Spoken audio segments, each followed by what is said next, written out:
Link in comments below. Continue listening for a brief sample. Hitting her with a car while she walked through the streets asleep was simply absurd. Pinching herself did nothing except hurt, and so Alice was currently pursuing the art of questioning reality and her life decisions.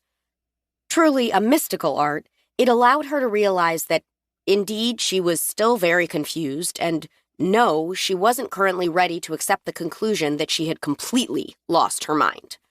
Without such high-level techniques, she likely would have gone insane somewhere around half an hour ago. Sighing, Alice sat down on a particularly gnarled and thick tree root to catch her breath.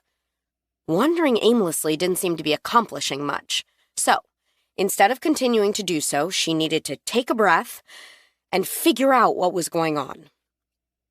All right, fact 1. I went to sleep in my bed and woke up in the middle of nowhere. It's obvious that this couldn't have occurred naturally, or at least I can't think of any reasonable way for it to have occurred naturally. Therefore, someone must have moved me here. That person doesn't appear to be in the vicinity currently, but they must have either been an intruder or my parents. I can't think of any possible reason for my parents to drop me off in the middle of the wilderness at all, especially on a school night, so... Alice suddenly felt a chill surge through her body. Had she been kidnapped? She occasionally heard news about people being kidnapped from their beds and murdered by serial killers or other loons, but she had always figured the odds of that happening were about on par with winning the lottery, statistically unlikely and not worth seriously planning around.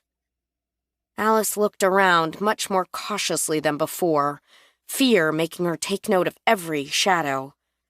Was there a serial killer in the darkness under a tree branch, coming toward her this very second? A moment later, she forced herself to calm her breathing and began thinking more carefully. Then Alice realized that a serial killer kidnapping her didn't make sense either. If a serial killer had abducted her, where were they?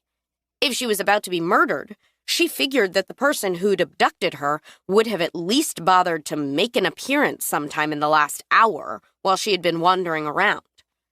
Didn't serial killers usually tie their victims up in sheds or something before killing them? Letting them wander around aimlessly was just begging to be caught by the police. Her serial killer theory might be possible if the serial killer had very specific preferences for